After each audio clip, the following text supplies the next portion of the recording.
Good evening सभी छात्र छात्राओं को हमारी तरफ से गुड इवनिंग। और आज की आपकी class utilisation of electrical energy UEE की क्लास होगी।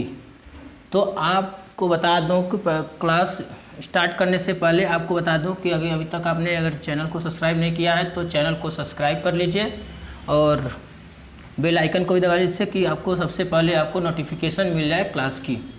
और UEE इसके पहले IMRE की भी क्लास चल चुकी है, उसका वीडियो आप हमारे चैनल पे जाके आप देख सकते हैं।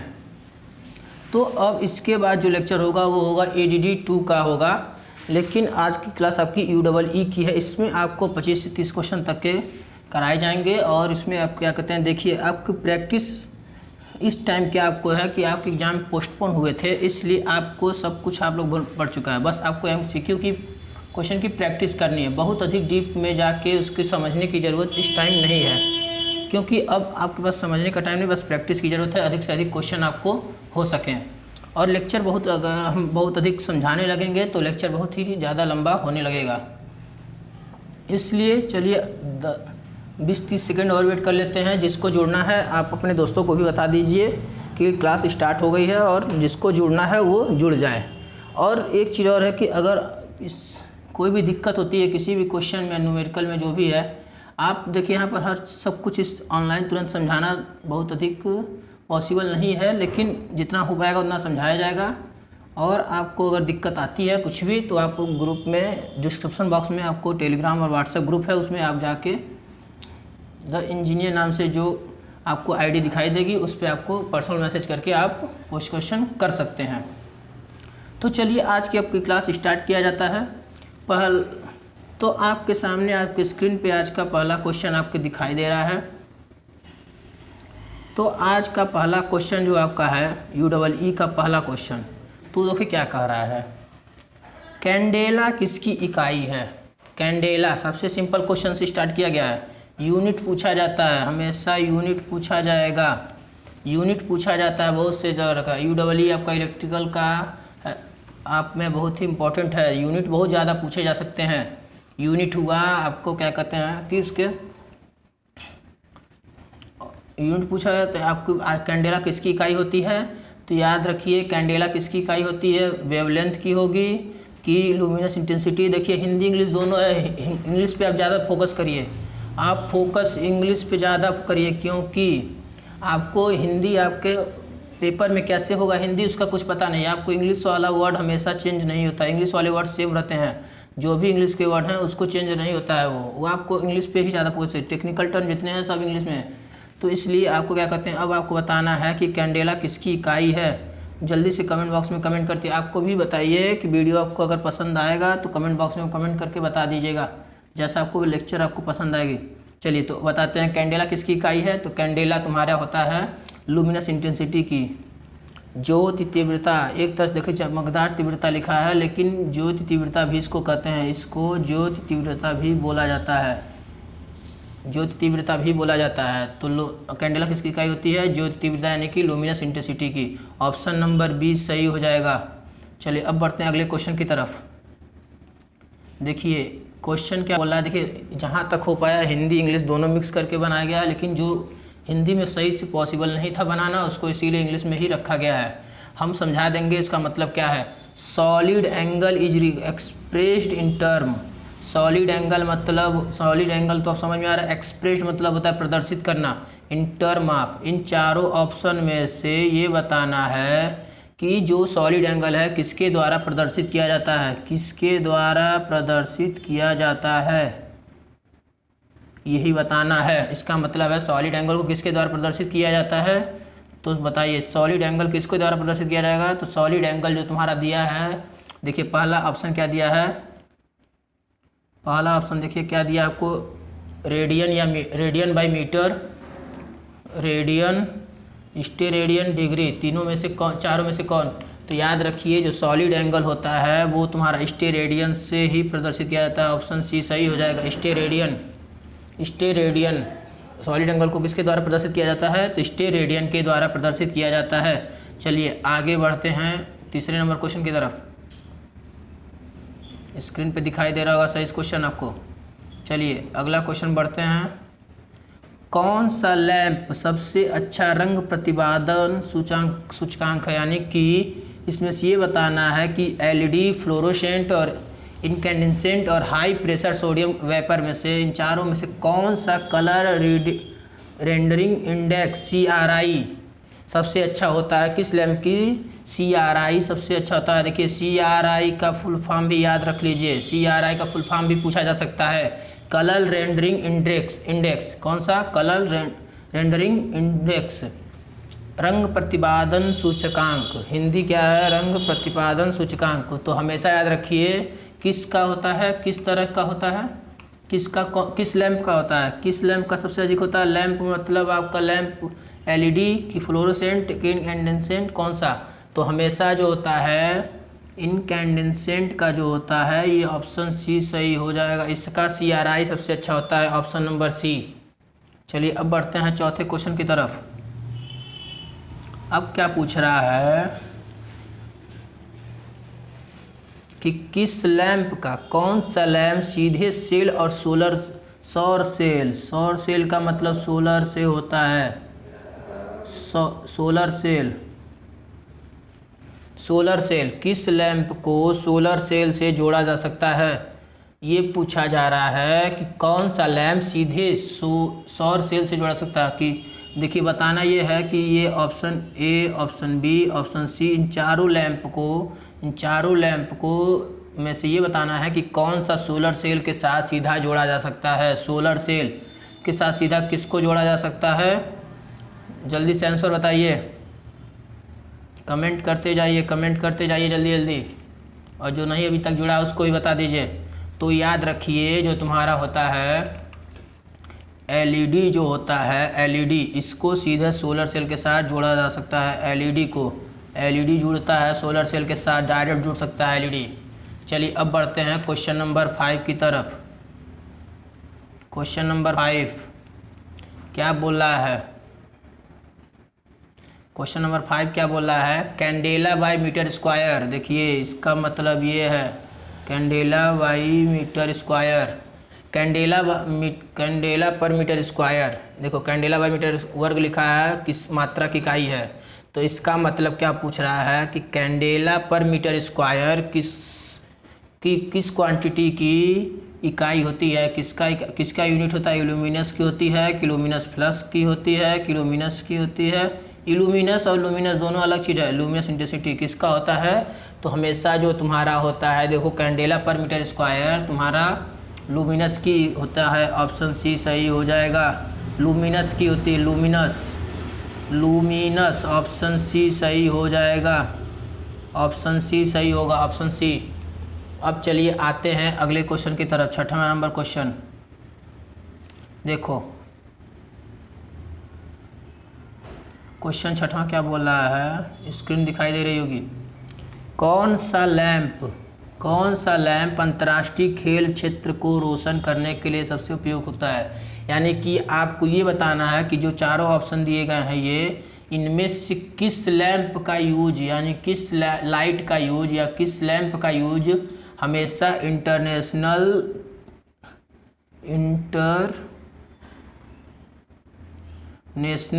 खेल के लिए, इंटरनेशनल गेम के लिए तुम्हारा, उसके जो इंटरनेशनल गेम होते हैं वहाँ पर जो लाइट लगी रहती है उसके लिए किस लैंप का यूज किया जाता है, किसका यूज किया जाता है। तो याद रखिए इंटरनेशनल गेम में किसका यूज किया जाता है, तो तुम्हारा होता है कौन सा, metal halide, option B, metal halide का यूज किया जाता है। किसका यूज किया जाता है, मेटल हैलाइड। अब आते हैं क्वेश्चन नंबर 7। दिक्कत होगी तो कमेंट कर दी, जो भी प्रॉब्लम होगी आप जल्दी जल्दी क्वेश्चन बस याद रखते जाइए, क्योंकि आप कोई सब ऑनलाइनर भी एक तरह से कर सकते हैं इसको। हम डायरेक्ट आंसर बता रहे हैं आपको, सभी को बस प्रैक्टिस करा रहे हैं, आपकी प्रैक्टिस आपको ज़रूरी है इस टाइम, प्रैक्टिस।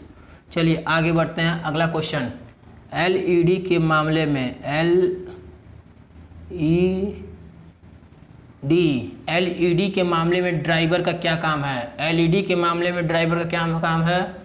तो देखिए एलईडी का जो काम होता है वो हमेशा एसी को डीसी में बदलने का काम होता है। किसको? एसी को डीसी में बदलता है। डीसी को एसी नहीं बदल सकता है। एलईडी जो होता है वो डीसी को एसी में नहीं बदलता है। ए और बी दोनों ये ऑप्शन गलत है, इनमें से कोई नहीं, ये भी गलत है। ऑप्शन ए सही हो जाएगा। एलईडी जो है तुम्हारा एसी को एसी टू डीसी में बदलता है। एसी टू डीसी क्या चीज़? एलईडी जो तुम्हारा होता है वो एलईडी जो होता है वो एसी को डीसी में बदलता है। ठीक, अगले क्वेश्चन की तरफ बढ़ते हैं। आप लोग भी आंसर बताते जाइए। चलिए, अगला क्वेश्चन आपकी स्क्रीन पे दिखाई दे रहा है।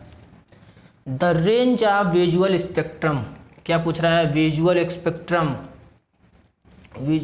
द रेंज ऑफ, रेंज मतलब होती है उसकी एक सीमा, visual spectrum is the range of. अब बताना है कि जो विजुअल स्पेक्ट्रम की रेंज क्या होती है। विजुअल स्पेक्ट्रम की रेंज क्या होती है? तो देखो ऑप्शन आपके सामने दिखाई दे रहा है, आप ऑप्शन बताइए क्या होगा। ऑप्शन आपको आंसर आपको देना है इसका, हम तो आंसर देंगे ही। विजुअल स्पेक्ट्रम का देखिए 4 ऑप्शन दिया गया है, 4 ऑप्शन दिया गया है। कौन सा आंसर सही होगा बताइए जल्दी से, कमेंट करके जल्दी से बताइए। ऑप्शन चारों दिए गए हैं, जल्दी से आंसर बताइए। विजुअल स्पेक्ट्रम का रेंज कितना होता है? तो विजुअल स्पेक्ट्रम का रेंज ऑप्शन सी सही हो जाएगा। 480 एनएम 760 न्यूटन मीटर। ठीक, ऑप्शन सी सही हो जाएगा। चलिए अगले क्वेश्चन की तरफ बढ़ते हैं। Question number 9। क्वेश्चन नंबर 9 क्या बोला है?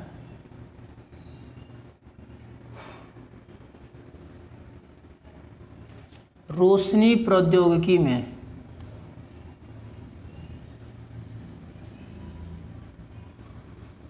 बोला है, रोशनी प्रौद्योगिक, लाइट इंडस्ट्री कह सकते हैं, स्रोत द्वारा उत्सर्जित कुल ल्यूमेन बाई प्रकाश, ल्यूमेन बाई प्रकाश,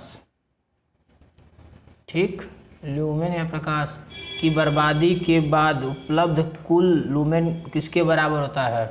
यानी कि रोशनी प्रौद्योगिकी में स्रोत द्वारा जो उत्सर्जित होता है प्रकाश, वो बर्बादी के बाद वो जो उपलब्ध लुमेन होता है वो किसके बराबर होता है?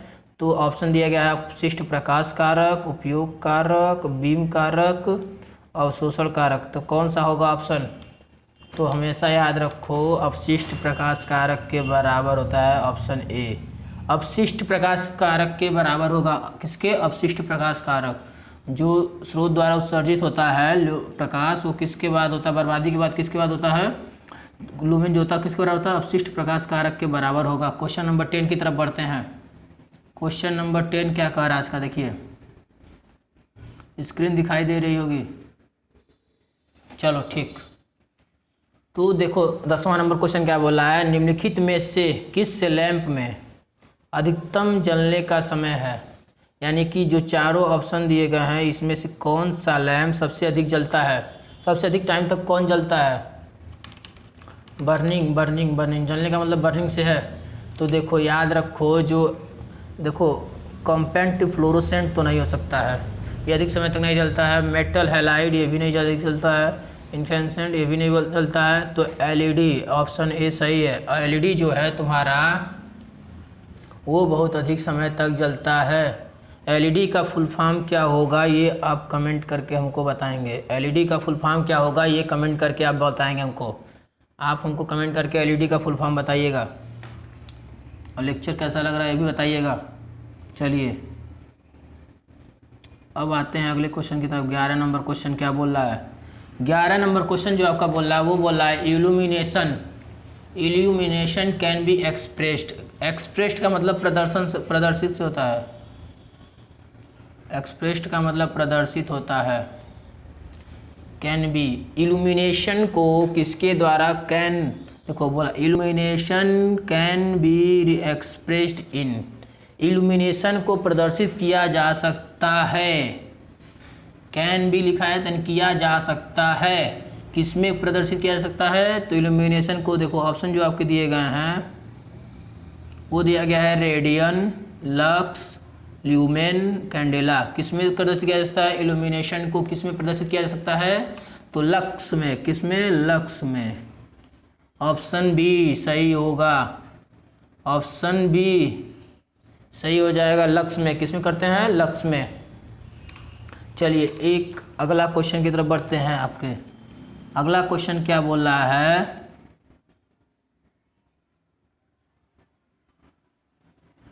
अगला क्वेश्चन आपको देखिए क्या बोल रहा है। एक सामान्य HPSV लैंप,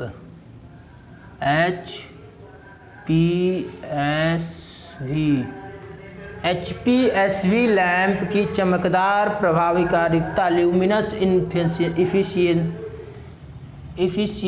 इफिशियंसी, ठीक, लूमिनस इफिशियंसी के बीच होती है। एक HPSV लैंप की लूमिनस इफिशियंसी किसके बीच होती है? पूछ रहा है लूमिनस इफिशियंसी HPSV लैंप की, HPSV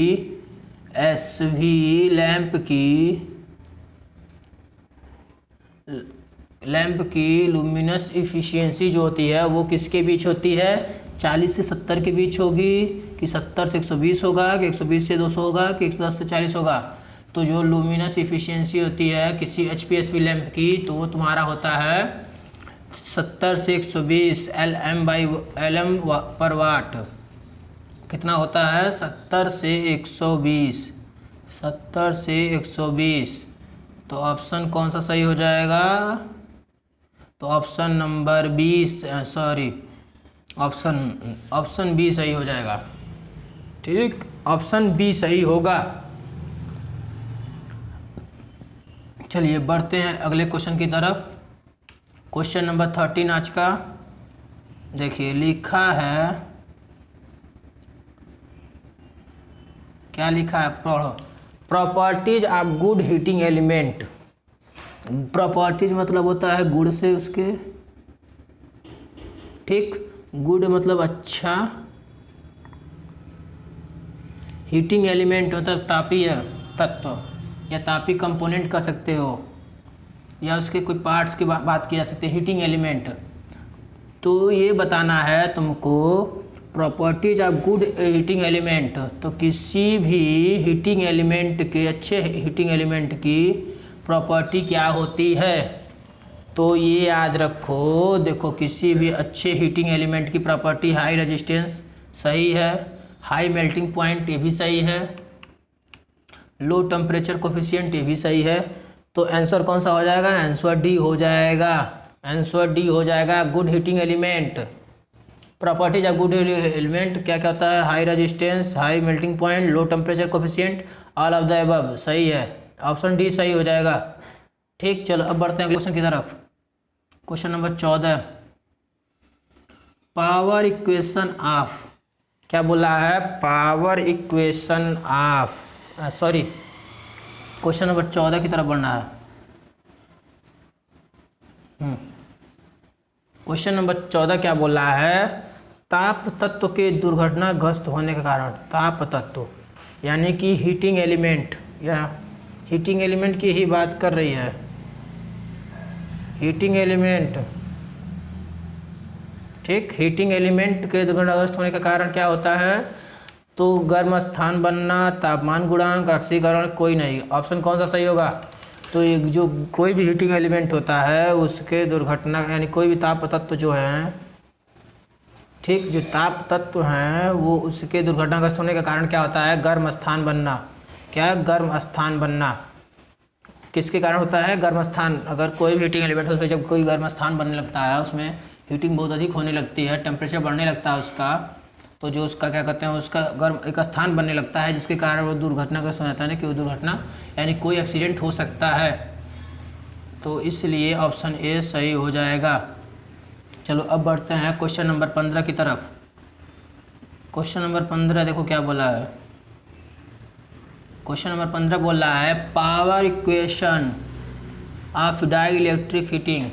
देखो डाई इलेक्ट्रिक हीटिंग आप इंग्लिश में याद रखो, हिंदी में बहुत जाओगे तो दिक्कत करेगा। तुम्हारा सिविल नहीं है कि तुम क्या कहते हो कि बहुत ज़्यादा हिंदी जा सकते हो। टेक्निकल टर्म है, जो भी टेक्निकल है, जो भी थोड़ी इंग्लिश है उसको जानना जरूरी है। Dielectrical dielectric heating, power equation of dielectric heating क्या होता है? देखो ऑप्शन जो दिए गए हैं, P is equal to V I cos phi, P is equal to R, P is equal to 3 VI cos और P is equal to 2πFC, ठीक, सी ओमेगा को। अब देखो इसमें जो तुम्हारा हो जाएगा तो ऑप्शन कौन सा सही होगा, जल्दी से बताओ। डाई इलेक्ट्रिक हीटिंग का पावर इक्वेशन क्या होता है? डाई इलेक्ट्रिक का पावर इक्वेशन कौन सा होता है? तो ऑप्शन डी सही हो जाएगा, ऑप्शन डी सही होगा, ऑप्शन डी। 15 के बाद 16 नंबर क्वेश्चन की तरफ बढ़ते हैं। बहुत टाइम नहीं लिया जाएगा, बहुत टाइम नहीं लेक्चर चलेगा, ज़्यादा क्वेश्चन होना ज़रूरी है आपको, क्योंकि आपको प्रैक्टिस की ज़रूरत है। चलिए अब आते हैं अगले क्वेश्चन की तरफ। Following is not the use of dielectric heating. ये बताना है कि जो चारों ऑप्शन दिए गए हैं इनमें से ऐसा कौन सा है जिसका यूज डाई इलेक्ट्रिक हीटिंग में नहीं किया जाता है, डाई इलेक्ट्रिक हीटिंग में नहीं किया जाता है। तो जो तुम्हारा होता है, देखो डाई इलेक्ट्रिक हीटिंग में प्लास्टिक इंडस्ट्री किया जाता है, फूड प्रोसेसिंग किया जाता है, मेडिकल किया जाता है। डाई इलेक्ट्रिक हीटिंग में टेक्सटाइल इंडस्ट्री ये नहीं किया जाता है, टेक्सटाइल इंडस्ट्री ये नहीं किया जाएगा। ऑप्शन डी यही जो है डाई। देखो यहाँ पर नॉट की बात की गई है, नॉट, यहाँ नॉट लिखा गया है, यानी कि following is not the use of dielectric heating. तो किसका यूज नहीं किया जाता है? Textile industry. किसका? टेक्सटाइल इंडस्ट्री का यूज नहीं किया जाता है, टेक्सटाइल इंडस्ट्री। ऑप्शन डी सही हो जाएगा। चलो आते हैं अगले क्वेश्चन की तरफ। Question number 17। क्वेश्चन नंबर 17 क्या बोल रहा है? Advantage of electric heating. Advantage क्या है? फ़ायदा क्या है? डायरेक्ट इलेक्ट्रिक हीटिंग के फ़ायदे क्या हैं? देखो इलेक्ट्रिक हीटिंग के एफिशिएंसी जो होता है वो नहीं फ़ायदा है, क्लीन ये भी नहीं, सॉरी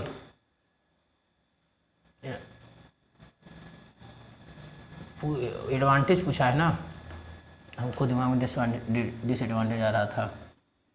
चलो एडवांटेज पूछा है, तो एडवांटेज में जो होता है तुम्हारा इलेक्ट्रिक हीटिंग का इफ़िशियंसी सही है, एडवांटेज ये है। इसके इलेक्ट्रिक हीटिंग के एडवांटेज होते हैं इफ़िशियंसी, क्लीन ये भी सही है, ये भी सही है। तो यानी नन ऑफ द तो गलत है option, both A and B वाला ऑप्शन सही हो जाएगा, क्योंकि ये भी सही है ये भी सही है, तो ऑप्शन सी सही हो जाएगा, ये वाला ऑप्शन सही हो जाएगा, ऑप्शन सी सही हो जाएगा। यानी कि इफिशियंसी और क्लीन दोनों एडवांटेज होते हैं इलेक्ट्रिक हीटिंग के। अब बढ़ते हैं क्वेश्चन नंबर 18। क्वेश्चन नंबर 18 की तरफ बढ़ते हैं। Direct core type furnace heat transfer from which method, ये बताना है, पूछ रहा है। देखो direct core type furnace heat transfer, जो direct core heat type furnace heat transfer होता है किस मेथड के द्वारा किया जाता है, किस मेथड के द्वारा हीट ट्रांसफ़र किया जाता है डायरेक्ट कोर टाइप फर्नेस में? तो किसके द्वारा किया जाता है? ऑप्शन दिया गया है conduction, radiation, convection, all of the above. Option कौन सा सही होगा? ऑप्शन कौन सा सही हो जाएगा? किसके द्वारा हीट ट्रांसफ़र किया जाता है direct type core connection furnace में? तो जो तुम्हारा होता है, ये जो चारों ऑप्शन दिए गए हैं ये चारों ऑप्शन सही हैं, यानी कि डी वाला सही हो जाएगा, ऑल ऑफ द अबव वाला। कंडक्शन के भी द्वारा भी जाता है, रेडिएशन के द्वारा भी किया जाता है हीट ट्रांसफ़र, और कन्वेक्शन के द्वारा भी किया जाता है। अब चलते हैं अगले क्वेश्चन की तरफ। 19 नंबर क्वेश्चन। 19 नंबर क्वेश्चन क्या कह रहा है? 19 नंबर क्वेश्चन देखो क्या कह रहा है। Which method the heat is transferred? Which method is the heat is transferred from high temperature to low temperature? क्या दिमाग में देखो, high temperature to low temperature, high temperature किस मेथड के द्वारा, इन तीनों में से किस मेथड के द्वारा high to low temperature, high to low temperature body में हीट ट्रांसफ़र किया जाता है, किस मेथड के द्वारा? तो ये तुम्हारा होता है, ऊपर हम टेम्परेचर के बारे में एक क्वेश्चन कराए हैं, ऊपर आपको ये वाला ऑप्शन दिखाई दे रहा है, तो ये इसमें भी all of the above option सही था। और इस वाले भी क्या कहते हैं ऑप्शन में तुम्हारा हीट ट्रांसफ़र चारों के द्वारा हाई टू लो टेम्परेचर में होता है। हाई टेम्परेचर से लो टेम्परेचर बॉडी में होता है। कंडक्शन के द्वारा, रेडिएशन, कन्वेक्शन। ऑप्शन डी सही हो जाएगा। कौन सा सही होगा? ऑप्शन डी सही होगा। चलो आगे बढ़ते हैं 20 नंबर क्वेश्चन की तरफ। 20 नंबर क्वेश्चन क्या बोला है देखो। 20 नंबर क्वेश्चन क्या बोल रहा है? Under water heat transfer by, पानी के अंदर। अंडर वाटर मतलब होता है पानी के अंदर।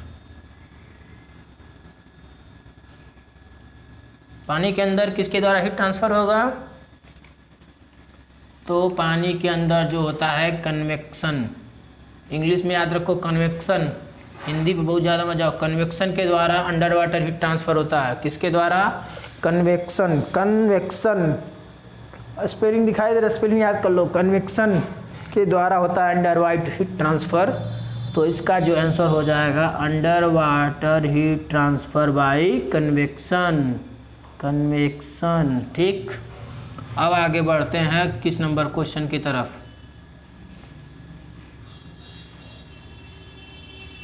क्या पूछ रहा है? In resistance the method of heating control is. In resistance heating यानी कि रेजिस्टेंस हीटिंग के अंदर किस मेथड के द्वारा हीट कंट्रोल किया जाता है? पूछ रहा है रेजिस्टेंस हीटिंग के अंदर किस मेथड के द्वारा हीट को कंट्रोल किया जाता है? ऑप्शन आपके जो दिए गए हैं, by change the number of element, by changing tapping, by inserting with external resistance. Inserting का मतलब होता है दूसरा कोई उसके जगह पे लगाना, बाहर से कोई, एक्सटर्नल का मतलब बाहर से, रेजिस्टेंस का मतलब आपको पता ही है, और इंसर्ट का मतलब होता है दूसरा लगाना। All of the above. कौन सा ऑप्शन सही होगा? तो ऑप्शन जो आपके हो जाएंगे ये होता है, ये तीनों मेथड सही हैं। इन तीनों मेथड के द्वारा हीट कंट्रोल किया जा सकता है रेजिस्टेंस हीटिंग में, प्रतिरोध में। हीटिंग प्रतिरोध में आपको तीनों ऑप्शन के द्वारा सही है। यानी ऑप्शन कौन सा सही हो जाएगा? तो ऑप्शन डी सही होगा। कौन सा? डी सही हो जाएगा। All of the above, all option सही होगा। एक बार फिर से आंसर देख लीजिए, याद कर लीजिए, मेथड भी इसमें पता चला रहा। देखिए ऑल ऑफ द अबव वाले आंसर से आपको किसी क्वेश्चन के 3 आंसर पता चलते हैं। ऑल ऑफ द अबव के ऑप्शन से आपके किसी भी क्वेश्चन के 3 आंसर पता चलते हैं। कितने? 3 आंसर। तो चलिए अगले क्वेश्चन की तरफ बढ़ते हैं। क्वेश्चन नंबर 22 क्या बोला है? Type of resistance welding. Resistance welding के टाइप कौन से हैं? तो सबको याद होना चाहिए टाइप ऑफ रेजिस्टेंस वेल्डिंग। तो रेजिस्टेंस वेल्डिंग के टाइप कौन कौन से होते हैं? रेजिस्टेंस वेल्डिंग के टाइप स्पॉट वेल्डिंग भी होता है, सीम वेल्डिंग भी होता है, प्रोजेक्शन वेल्डिंग भी होता है। यानी ऑप्शन डी सही हो जाएगा। कौन सा होगा? ऑप्शन डी सही हो जाएगा। रेजिस्टेंस वेल्डिंग के टाइप कौन कौन से होते हैं? ये तीनों सही हैं। ये तीनों टाइप रेजिस्टेंस वेल्डिंग के होते हैं। प्रकार, टाइप्स मतलब प्रकार, टाइप मतलब प्रकार, ठीक। प्रकार हो गया। तो रेजिस्टेंस वेल्डिंग के कौन कौन से प्रकार हैं? तो ये स्पॉट वेल्डिंग भी है, सीम वेल्डिंग भी है, प्रोजेक्शन वेल्डिंग भी होता है, और all of the above. All option सही हो जाएगा। ऑप्शन डी सही है, ठीक। अब बढ़ते हैं अगले क्वेश्चन की तरफ। Question number 23।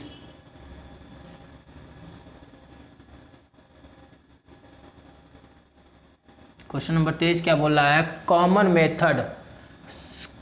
Method used with in food processing is. देखो, common method used with in food processing is. Food processing में किस मेथड का यूज किया जाता है? कौन सा ऐसा कॉमन मेथड है जिसके द्वारा फूड प्रोसेसिंग में यूज किया जाता है? तो जो तुम्हारा होता है वो होता है dielectric current. Option B. Food processing में किसका यूज किया जाता है? Dielectric current. ठीक, इसका यूज किया जाता है। कौन सा? फूड प्रोसेसिंग के लिए डाई इलेक्ट्रिक करंट वाला मेथड यूज किया जाता है। चलो अब बढ़ते हैं अगले क्वेश्चन की तरफ। Question number 24, type of electric welding. Electric welding ऊपर क्या पूछा था? याद रखो, इलेक्ट्रिक वेल्डिंग के प्रकार कौन कौन से हैं? ऊपर आपको रेजिस्टेंस वेल्डिंग पूछा था। कौन सा? ऊपर जो क्वेश्चन पूछा गया था उसमें रेजिस्टेंस वेल्डिंग पूछा गया था, रेजिस्टेंस वाला। ठीक, इसमें क्या है? इलेक्ट्रिक वेल्डिंग पूछा गया है। तो इलेक्ट्रिक वेल्डिंग के जो प्रकार कौन कौन से होते हैं, तो इसमें भी आपको एक चीज़ याद आएगा ऊपर क्वेश्चन से, ऑल ऑफ द अबव वाला ऑप्शन। तो इसमें भी जो है ऑल ऑफ द, इसमें ऑल ऑफ द अबव वाला नहीं है ऑप्शन, वो नहीं आ रहा है। तो यहाँ पर आपको क्या लिखा है? Types of electric welding. Electric welding के टाइप कौन कौन से हैं? रेजिस्टेंस वेल्डिंग, आर्क वेल्डिंग, दोनों जो होते हैं तुम्हारा वो इलेक्ट्रिक वेल्डिंग के प्रकार हैं। कौन कौन सा? Resistance welding, arc welding. यानी ऑप्शन कौन सा सही हो जाएगा? आंसर डी सही होगा, A and B, answer D सही हो जाएगा। अब बढ़ते हैं क्वेश्चन नंबर 25 नंबर क्वेश्चन की तरफ बढ़ गए। अब आ गए आर्क वेल्डिंग में। ऊपर कौन कौन सा हो चुका? रेजिस्टेंस वेल्डिंग हो चुका, और फिर उसके बाद इलेक्ट्रिक हो गया, इलेक्ट्रिक भी हो गया, रेजिस्टेंस हो गया। अब बढ़ते हैं तुम्हारा arc welding is. Arc welding क्या है? आर्क वेल्डिंग इज, तो आर्क वेल्डिंग जो है वो कौन सा है? प्लास्टिक वेल्डिंग नहीं, आर्क वेल्डिंग प्लास्टिक वेल्डिंग नहीं है, प्रेशर वेल्डिंग नहीं है। ये तुम्हारा जो होता है आर्क वेल्डिंग होता है नॉन प्रेशर वेल्डिंग। कौन सा? नॉन प्रेशर वेल्डिंग होता है। आर्क वेल्डिंग तुम्हारा नॉन प्रेशर वेल्डिंग ही होता है। आंसर सी, आंसर सी सही हो जाएगा, आंसर सी। आर्क वेल्डिंग क्या है? Non pressure welding. अब बढ़ते हैं, आज का लगभग हमारे ख्याल से लास्ट क्वेश्चन होगा ये। हाँ, आज का आपका ये लास्ट क्वेश्चन है। ठीक, आज का ये लास्ट क्वेश्चन होगा। तो देखो इसमें क्या पूछा? Depth of penetration, depth of penetration in induction heating equal. Induction heating में, इंडक्शन हीटिंग, ये याद रखो, इंडक्शन हीटिंग में जो depth of penetration in induction heating, जो पेनिट्रेशन का इंडक्शन हीटिंग में, जो इंडक्शन हीटिंग में पेनिट्रेशन की जो गहराई होती है वो किसके बराबर होती है? डेप्थ का मतलब गहराई से, डेप्थ का मतलब गहराई है। ठीक, तो जो तुम्हारा पूछ रहा है इंडक्शन हीटिंग में जो पेनिट्रेशन की गहराई है वो किसके बराबर होती है? तो वो हमेशा तुम्हारा, देखो ऑप्शन क्या दिया गया है? पहला ऑप्शन दिया गया है फ्रीक्वेंसी के बराबर, दूसरा दिया है फ्रीक्वेंसी, देखो 2 का मतलब है स्क्वायर से, 2 का मतलब स्क्वायर से है, 2 का मतलब स्क्वायर है। ठीक, मतलब उसके लिखने का मतलब ये था, देखो बता देते हैं लिखने का मतलब, फ्रीक्वेंसी का स्क्वायर। ठीक,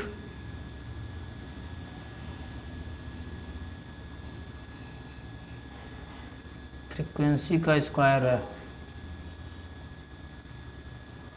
ठीक, फ्रीक्वेंसी का स्क्वायर। पहला क्या दिया है? फ्रीक्वेंसी के बराबर होगा कि फ्रीक्वेंसी स्क्वायर के बराबर होगा? ये 1 बाई फ्रीक्वेंसी है। तीसरा ऑप्शन जो लिखा गया है √1 बाई फ्रीक्वेंसी, √1 बाई फ्रीक्वेंसी मतलब √1 फ्रीक्वेंसी, उसका मतलब है √1 बाई फ्रीक्वेंसी। ठीक, अब चौथा ऑप्शन दिया गया है 1 बाई फ्रीक्वेंसी, केवल 1 बाई फ्रीक्वेंसी लिखा है, और एक फ्रीक्वेंसी स्क्वायर है, एक फ्रीक्वेंसी है। इन चारों ऑप्शन में से ये बताना है कि जो डेप्थ ऑफ पेनिट्रेशन है, जो इंडक्शन हीटिंग पे पेनिट्रेशन की गहराई हो किसके बराबर होती है? इसके बराबर, किसके बराबर, किसके बराबर, किसके बराबर, चारों में से कौन सा सही है? तो देखो जो इंडक्शन हीटिंग किसके बराबर होगी? तो वो होगी तुम्हारे हमेशा 1 by frequency, √1 by frequency, option C सही हो जाएगा। ठीक, तो आज का जो आपका ये क्वेश्चन थे, आज के लगभग क्वेश्चन समाप्त हो गए सभी 25 क्वेश्चन जो इम्पोर्टेंट क्वेश्चन थे UWE से। फिर अगले लेक्चर में हम मिलेंगे। तब तक एक बात आपको और बता देते हैं, अभी तक अगर आप नए हैं तो कैसा, देखिए आप लेक्चर देखते हैं तो आपको लेक्चर देखने के बाद कैसा लगा इसके बारे में आप कमेंट जब करते हैं तो उसके द्वारा हम लोग को क्या कहता है ये पता चलता है कि लेक्चर में क्या कमी और क्या सुधार किया जाए, ये सब चीज़ें पता चलती हैं। तो इसलिए आप लोग हमेशा लेक्चर देखने के बाद कमेंट कर दीजिए और जो भी नए हैं वो सब्सक्राइब कर लीजिए। अपने दोस्तों को भी बता दीजिए कि लेक्चर स्टार्ट हो गए हैं, इलेक्ट्रिकल के भी, मैकेनिकल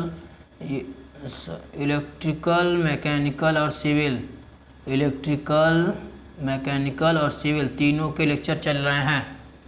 इस चैनल पे तीनों के लेक्चर दिए जा रहे हैं। और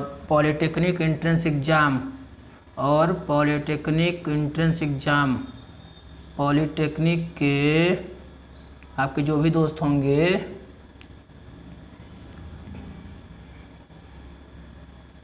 पॉलिटेक्निक के, ठीक, जो भी इंट्रेंस एग्ज़ाम की जो तैयारी है उसकी भी क्लास स्टार्ट हो गई है। एक डेमो क्लास डाला गया है, उसके बाद आपको 1 से 2 दिन के अंदर उसकी भी तैयारी स्टार्ट हो जाएगी। पहले मैथमेटिक्स क्लास स्टार्ट की गई है, मैथ की क्लास स्टार्ट की गई है क्योंकि इसके 50 क्वेश्चन उसमें हैं। तो आपके जो भी दोस्त होंगे जो तैयारी कर रहे होंगे उनको बता दीजिएगा इस बारे में। चलिए ठीक है, आज का लेक्चर यहीं पर समाप्त करते हैं। धन्यवाद।